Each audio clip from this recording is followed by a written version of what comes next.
മൈത്രി ഭവ. എല്ലാ SLS കുടുംബാംഗങ്ങൾക്കും നല്ലൊരു ദിവസം ആശംസിക്കുകയാണ്. മനസ്സിന് ഒരു പ്രത്യേകതയുണ്ട്. ശീലമില്ലാത്ത ഒരു കാര്യം മനസ്സ് ആദ്യം തിരസ്കരിക്കുന്നു. എന്നാൽ അവബോധം ബുദ്ധിയെ സദാസമയവും പ്രേരിപ്പിക്കുകയാണെങ്കിൽ കുറെ ആവർത്തനം കഴിയുമ്പോൾ മനസ്സ് തിരസ്കരിച്ചതിനെ സ്വീകരിച്ചു തുടങ്ങുന്നു, അംഗീകരിക്കുന്നു. മനസ്സിന്റെ ഈ അംഗീകാരത്തിന് നാം ക്ഷമയോടെ കാത്തിരിക്കേണ്ടതുണ്ട്. എപ്പോൾ, എങ്ങനെ എന്ന് നമുക്ക് കണ്ടുപിടിക്കാൻ കഴിയില്ല.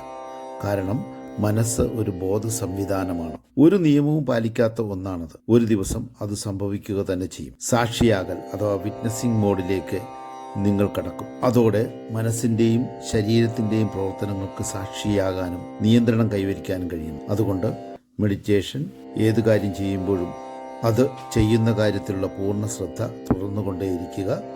കൂടുതൽ വെളിച്ചത്തിലേക്ക് കടന്നു വരാൻ കഴിയട്ടെ എന്ന് ആശംസിക്കുന്നു. എല്ലാ SLS കുടുംബാംഗങ്ങൾക്കും സ്നേഹത്തിന്റെ, സന്തോഷത്തിന്റെ, സമാധാനത്തിന്റെ, ഉന്മേഷത്തിന്റെ, ഉത്സാഹത്തിന്റെ, നല്ല ബന്ധങ്ങളുടെ, നല്ല ശീലങ്ങളുടെ മൈത്രി നേരുന്നു. മൈത്രി ഭവ.